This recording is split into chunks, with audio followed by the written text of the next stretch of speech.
Good morning, everybody. Hey, it's Bob from Topsider Boat Tours in Nokomis, Florida, and it has been about 10 days since Ian struck our coast, and actually today's the first day I've been back out on the water since then. I've had to cancel a number of tours over the past week, and quite honestly, I am not going to go back out with any tour groups for another couple of weeks. The reason being, there's still danger lurking right beneath the surface, especially for inflatable pedal kayaks. Today, as you might be able to see, I'm using the Lynx, so I've got a hard shell. But on the inflatables, we still have a lot of things floating here, right below the surface or on the surface that are sharp, or things where we can get our pedals stuck, and we don't want anyone to have a bad experience there. In addition, the water is, you might be able to see this, but the water is a mocha color, so it's a coffee color, and you can't see even a foot down beneath the boat, and that doesn't make for any fun when you're looking for wildlife, fish, dolphin, etc.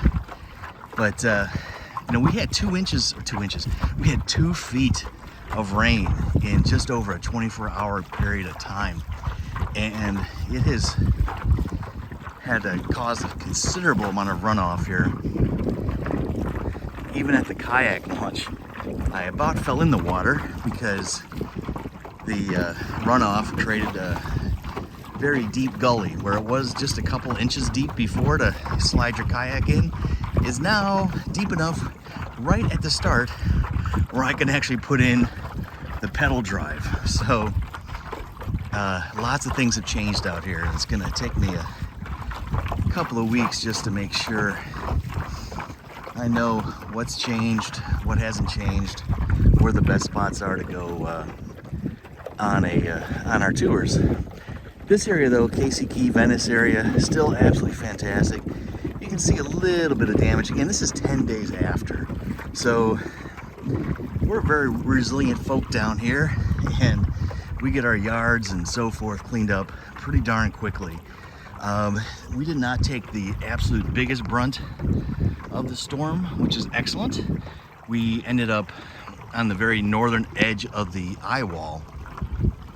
But just south of us in South Venice, Inglewood, Port Charlotte, Punta Gorda, of course Fort Myers, everyone's seen, Sanibel, they really took the hit. And I'm not gonna lie to you, it was, even here, it was pretty darn scary. My wife and I we had our storm shutters up and we hunkered down. We lost power for about a day, had our generator going and that kind of stuff. But yeah, I don't recommend it. And to ride through a hurricane. This was a big one. We've been through a couple before, and this was definitely the worst. One thing we've noticed a lot of are boat lifts that look just like that one, where they have the boat has fallen off. And it may be because the boat ended up filling up with water, becoming too heavy for the lift.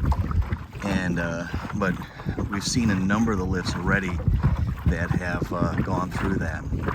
And actually have another one coming up just straight ahead of me where the lift is collapsed. But a lot of these homes are second homes, and so you've got your snowbirds who aren't here yet, and this one fully protected with all the hurricane shutters. But yeah, so we'll keep an eye out for other things along the way that might be of interest.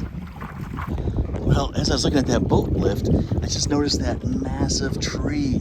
That tree is hundreds of years old. That big, looks like it's part of a banyan tree, actually. I mean, the whole root system just came straight out of the ground. Keep in mind, here in Casey Key area, we had 105, 110 mile an hour winds. I mean, that is some serious wind gusts, and it all depends on exactly where your property's sitting, what is, is a house next to you blocking something.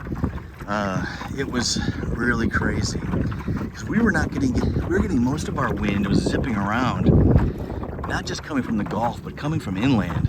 So in the circular motion that a hurricane does, we had that amazing and frightful wind coming from the side. This is a little thing we do down here during a hurricane. We strap our boats down to boat lifts. When we lived on the water and had a really big pontoon boat and a big lift, we had to strap our pontoon down and bring it all the way up high as you possibly can go. We were originally expecting about a 12-foot surge here in this area. The original track of Ian was going to come right into the Venice, Nokomis area. It was absolutely crazy. So everyone took extra precautions here, and I'm glad we did because it was pretty gnarly here. And that's the thing about hurricanes. You just don't know where the storm's going to exactly hit. So many factors at play throughout the time that the storm's coming to you. This is one of our bigger pool cages that we see along the tour route, and you can see they really took a lot of wind here. They lost the screen up top, and looks like one of their palm trees had tipped over here. But other than that, the house is in really good shape for how much wind they took. But many times you'll see a pool cage that has been ripped apart, both from a screen perspective and an aluminum perspective. And this is the type of foliage I was talking about that we're seeing in the intercoastal just all over the place. And right now we're in a slack tide, which means we're in between low and high, or high and low, whichever way you want to look at it.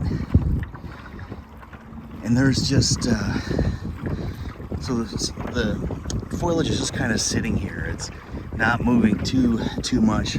There's certain areas. One of the spots where we will launch is just filled up with foliage, which I know we're all trying to get rid of as quick as we can, but it's going to take some time. New construction over there looked like it survived all right. I don't think that had a roof on it before the storm. I mentioned earlier about how some homes have no damage, other homes have a lot of damage. We saw a couple of those really big palm trees down, that banyan down.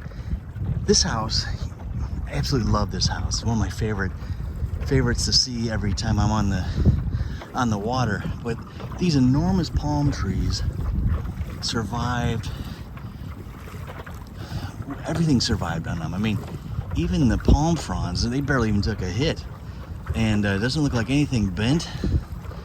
I see on the other side of the house, there's a couple of ripped out fronds, but it's pretty awesome. See, there's a dolphin right there. Oh my God, the dolphin's probably like, Bob, would you please be quiet? Just let me feed. In any case, everything's still going on. Oh, looks like our little boathouse up here took a little bit of damage. Let me zoom in. This is a classic boathouse. It looks like one of the sides ripped off. And I have probably made mention of this if you've watched my videos before. These boathouses are not a common sight along the intercoastal waterway, especially up here in Sarasota County. They would have to be grandfathered in to have them. A new homeowner couldn't just build a boathouse out in front of their house if they wanted.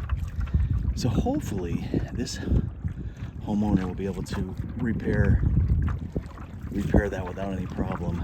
I'm sure they will be able to, but luckily they didn't lose the whole structure. Something really unusual or interesting. I mean, we have a little breeze out here right now, but these palms are stuck in, I would say, what I would call hurricane formation. Can you see that? That is very crazy looking. It looks like the wind is just whipping out here, but in reality, we're lucky if it's a 3 or 4 mile an hour wind right now. And those things are just stuck after being blown around for so long. Crazy.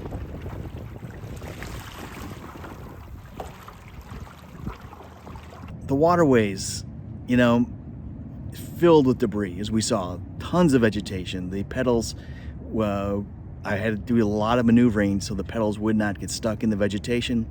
The water depth is very hard to read because the water's the dark mocha color, and even in the areas where I've been in hundreds of times, I could feel the pedals hitting, and because I didn't have the reference point to actually see the depth of the water. Now, we did see a dolphin today. We saw it right along the shoreline, as you may remember, but again, you can't see fish, you can't see turtles, you can't see anything that might be beneath the boat, and that doesn't really make for a great tour. So not a great time to be in any type of watercraft right now on the Intercoastal Waterway. Give us a few weeks, the water's gonna naturally cleanse itself out. We'll be back to the emerald green that everyone loves about Southwest Florida. But for now, we're gonna stay on shore. I'll be back with you when we get our water back to normal. But feel free to go to topsidertours.com to get yourself a gift certificate or a gift card for yourself or a friend or family member for the holiday seasons coming up. And you can use that in the future when we're back to 100%. Thanks so much. And again, we are really blessed here in Southwest Florida just because of the natural beauty, but especially right here in this area where we missed the worst of the hurricane. And we, of course, really want to send our love down further south to Fort Myers Beach, Sanibel, Captiva area, where they really got hit hard, and it's going to take a long time to recover. So we'll see you on the waterways. Bye-bye.